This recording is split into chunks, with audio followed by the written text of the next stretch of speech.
તો મને સવાલ પૂછ્યો જી જગદીશભાઈ. ઓકે. હિન્દુસ્તાન ઝિંકમાં આપણે પહેલા પણ એકવાર વાત કરી હતી કે એનું ડાયરેક્ટ રિલેશન આમ તમે ગણો તો ચાંદી સાથે છે.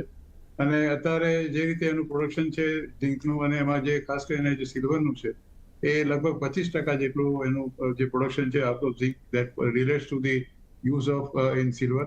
એટલે મારું માનવું છે કે આ હિન્દુસ્તાન ઝિંકનું જો જ્યાં સુધી ચાંદીના ભાવ વધશે ત્યાં સુધી હિન્દુસ્તાન ઝિંકને તો મને બહુ વધારે વાંધો આવ્યો લાગતું નથી.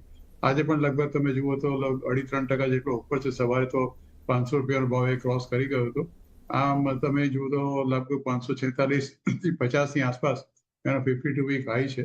અને લાઈફ ટાઈમ હાઈ તમે જુઓ તો લગભગ 807 રૂપિયાની આસપાસ પણ છે.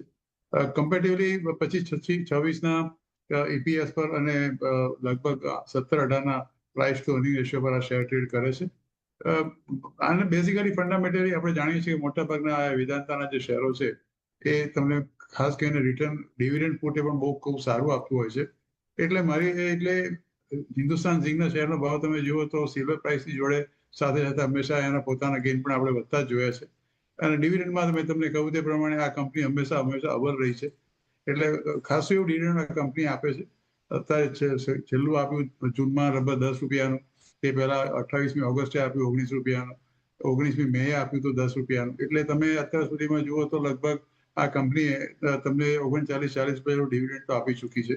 એટલે ડિવિડન્ડ પોઈન્ટ ઓફ વ્યૂ પણ also this particular share is good. અને જો ચાંદીના ભાવમાં આ રીતે જે એક સરખો વધારો થવાનો હોય તો હિન્દુસ્તાનના ઝિંકના ભાવમાં મને એવું લાગે છે કે કોઈ દિવસ ઘટાડો જલ્દી આવે એવી શક્યતા ઓછી છે.